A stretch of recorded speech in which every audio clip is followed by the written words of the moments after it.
میرے معزز محترم سامعین، السلام علیکم ورحمۃ اللہ وبرکاتہ۔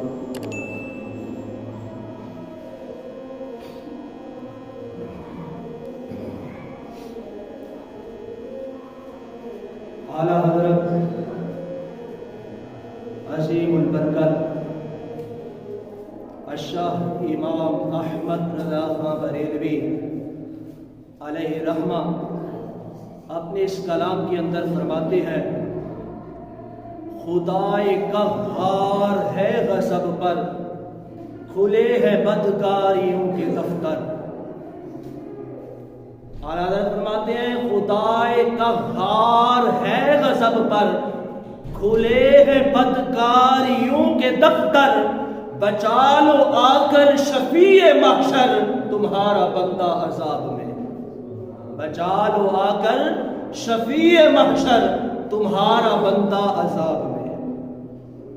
حضور کی بارگاہ کے اندر اعلیٰ حضرت عظیم البرکت الشاہ امام احمد رضا خان بریلوی عرض کر رہے ہیں، یا رسول اللہ صلی اللہ علیہ وسلم، رب ذوالجلال کی ذات جو ہے وہ اس ٹائم قہار کے اوپر ہے۔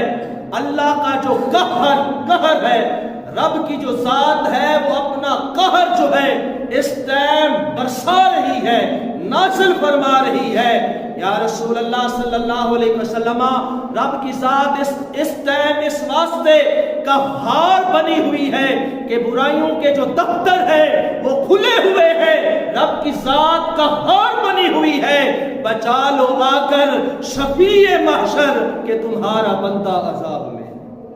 اس وقت اعلیٰ حضرت نے یہ بات کی کہ بچا لو آ کر شفیع محشر تمہارا بندہ عذاب میں ہے۔ اعلیٰ حضرت کے اوپر شرک کا فتویٰ لگ گیا کہ اعلیٰ حضرت مشرک ہو گئے، اس واسطے کریم آقا صلی اللہ علیہ وسلم کے لیے بندگی ثابت کی، حضور کے لیے ہی جناب بندگی کو ثابت کیا۔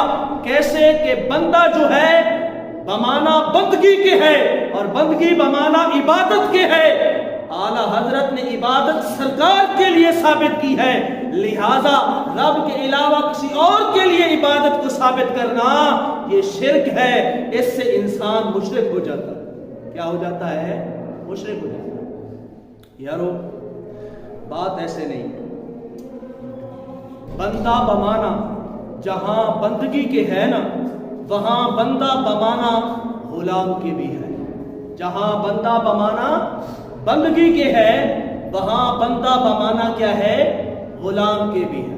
میں اس کا جواب آخر کے اندر دوں گا کہ جہاں بندہ بمانا بندگی کے ہے وہاں بندہ بمانا غلام کے بھی ہے۔ اس سے پہلے میں شرک کی تعریف کرنا چاہ رہا ہوں آپ کے سامنے کہ شرک کہتے ہیں تو کہتے کسے ہیں؟ انسان مشرک بنتا ہے تو بنتا کب ہے؟ ہر ٹائم انسان مشرک نہیں بن جاتا، ہر ٹائم انسان کافر نہیں بن جاتا۔ جب تک شرک کی تعریف اس انسان کے اوپر لاگو نہیں ہوتی، جب تک شرک کی تعریف اس انسان کے اوپر فٹ نہیں آتی، تب تک انسان مشرک بنتا ہی نہیں ہے۔ شرک کی تعریف بزرگان دین کیا کی ہے؟ فرمایا الاشراق ہوا اثبات الشریک فی الفہید، فرمایا شرک کی تعریف یہ ہے، شرک کہتے ہیں تو کہتے کسے ہیں؟ انسان مشرک بنتا ہے تو بنتا کب ہے؟ فرمایا شرک یہ ہے کہ رب ذوالجلال کے لیے، اللہ کی ذات کے لیے کسی کو شریک ثابت کرنا واجب الوجود ہونے، کسی کو شریک ثابت کرنا واجب الوجود ہونے میں، رب کی ذات کے لیے رب کے ساتھ کسی کو شریک ثابت کرنا، مستحق کے عبادت کے اندر رب ذوالجلال کے ساتھ کسی کو شریک ٹھہرانا واجب الوجود ہونے کے اندر، پھر انسان جا کر مشرک بنتا ہے، وگرنہ اس سے پہلے انسان مشرک نہیں بنتا۔ اب واجب الوجود اگر اس کی تعریف میں آپ کے سامنے نہیں رکھوں گا تب تک آپ کو بات سمجھ نہیں آئی۔ واجب الوجود کہتے ہیں تو کہتے کسے ہیں؟ رب کی ذات جو ہے وہ واجب الوجود ہے، رب کی ذات جو ہے وہ مستحق عبادت ہے۔ ہم کسی کو نہ تو واجب الوجود مانتے ہیں، نہ کسی کو ہم مستحق عبادت مانتے ہیں۔ جب نہ ہم کسی کو واجب الوجود مانتے ہیں، نہ کسی کو مستحق عبادت ٹھہراتے ہیں، تو پھر کیوں کر کے کیسے مشرک بنتے ہیں؟ مشرک تو انسان تب بنے گا، اس واسطے شرک کی تعریف میں یہ دو باتیں جناب ضروری ہیں۔ جب انسان کے اندر پائی جائے گی کہ وہ کسی کو واجب الوجود مانتا ہے یا پھر رب کے علاوہ کسی کی کیا کرتا ہے جناب عبادت کرتا ہے، کسی کو مستحق عبادت ٹھہراتا ہے، پھر انسان جا کر بنتا ہے مشرک۔ واجب الوجود کہتے ہیں تو کسے کہتے کسے؟ واجب الوجود کی تعریف کیا؟ واجب الوجود کی تعریف یہ ہے کہ ایسی ذات جو از خود موجود ہو، ایسی ذات جو از خود موجود ہو، نہ تو اس کی جناب انتہا ہو نہ اس کی ابتدا ہو، نہ وہ موجود ہونے میں کسی کا محتاج ہو، نہ وہ موجود ہونے میں کسی کا کیا ہو؟ محتاج ہو، اسے کہتے ہیں واجب الوجود۔ توجہ میری طرف آپ رکھیں گے تو بات میری انشاءاللہ آپ کو سمجھ میں آئے گی کہ کسے آپ نے مشرک کہنا ہے، کسے مشرک آپ نے نہیں کہنا۔ واجب الوجود کی تعریف کیا ہے کہ ایسی ذات جو از خود موجود ہو۔ از خود موجود کا مطلب کیا ہے کہ اس کو کسی نے وجود نہ بخشا ہو۔ از خود موجود ہونے کا کیا مطلب ہے؟ اس کا مطلب یہ ہے کہ اس کو کسی نے، کسی اور نے، کسی دوسرے نے موجود نہ کیا ہو۔ از خود موجود ہو، نہ اس کی ابتدا ہو، نہ اس کی انتہا ہو، نہ وہ موجود ہونے میں کسی کی محتاج ہو، اس کو کہتے ہیں واجب الوجود۔ واجب الوجود اسے کہتے ہیں۔ تو ہم رب ذوالجلال کی ذات کے بارے میں سمجھئیے یہ عقیدہ رکھتے ہیں کہ رب کی ذات واجب الوجود ہے اور مستحق عبادت ہے، کہ عبادت اسی کی جائے اور واجب الوجود وہی ہے۔ کیا مطلب؟ رب کی ذات از خود موجود ہے، رب کو وجود بخشنے والا کوئی اور نہیں ہے، رب کو موجود کرنے والا کوئی اور نہیں ہے، نہ اللہ کی ابتدا ہے، نہ رب ذوالجلال کی انتہا ہے، نہ موجود ہونے میں سمجھئیے وہ کسی کا محتاج ہے، وہ کسی کا کیا ہے؟ محتاج ہے۔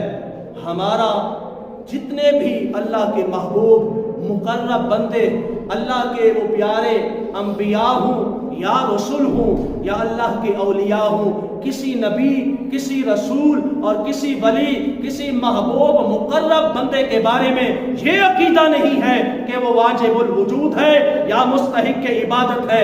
جب یہ عقیدہ ہمارا نہیں ہے تو اہل سنت پھر مشرک بھی نہ ہو۔ سمجھے یہ بات کی سمجھے؟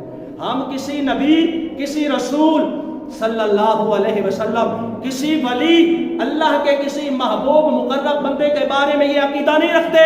کیا مطلب؟ کہ یہ ایسی ہستیاں ہیں کہ یہ از خود نعوذ باللہ من ذالک موجود ہوئے، سمجھئیے ان کو وجود بخشنے والا کوئی اور نہیں ہے، نہ ان کی ابتدا ہے، نہ ان کی انتہا ہے، نہ موجود ہونے میں کسی کے محتاج ہے، نہ اللہ کے جتنے بھی محبوب مقرب اور پیارے بندے ہیں، وہ انبیاء ہوں، رسول ہوں، اولیاء ہوں، محبوب مقرب بندے ہوں، متقی ہوں، ان کو جناب وجود بخشنے والا رب ذوالجلال ہے، ان کو جناب دنیا کے اندر وجود دینے والا رب ذوالجلال ہے، ان کی ابتدا بھی ہے، ان کی انتہا بھی ہے، اور وہ اپنے موجود ہونے میں رب ذوالجلال کے محتاج بھی ہے۔ اللہ کے کیا ہے؟ تو بات کی سمجھ آئی کہ نہیں سمجھ آئی؟ جب ہمارا یہ عقیدہ ٹھہرا، اور شرک کی تعریف میں یہ بات ضروری ہے کہ انسان جس کو رب کے ساتھ شریک ٹھہرا رہا ہے نا، اس کے متعلق یہ عقیدہ رکھتا ہو کہ نعوذ باللہ من ذالک یہ واجب الوجود ہے۔ واجب الوجود کی تعریف میں نے آپ کے سامنے رکھی، اور یہ مستحق عبادت ہے۔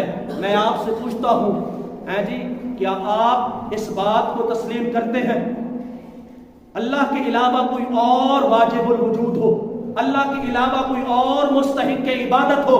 جب یہ عقیدہ کسی ایک کا بھی نہیں ہے مسلمین میں سے، تو ایسے ہی مسلمین کے اوپر شرک کے فتوے ٹھوکی جا رہے ہیں اور ان کو مشرک بنائی جا رہے ہیں کہ جناب اہل سنت جو ہیں وہ سارے کے سارے ہیں مشرک، اہل سنت جو ہیں وہ ہیں ہی سارے کے سارے مشرک۔ اعلیٰ حضرت فرماتے ہیں بے عذاب و عتاب و حساب و کتاب تا ابد اہل سنت پہ لاکھوں سلام۔ سمجھ آئیے؟ بے عذاب و عتاب و حساب و کتاب۔ یارو مشرک کے بارے میں تو قرآن کہتا ہے وہ عدت للکافری، ہمیشہ ہمیشہ کے لیے جہنم کافروں کے لیے تیار کی گئی ہے۔ مشرک کے بارے میں قرآن کیا کہتا ہے؟ وہ عدت للکافرین، مشرک کافر ہوتا ہے، ہمیشہ ہمیشہ کے لیے جہنم کافروں کے لیے تیار کی گئی ہے۔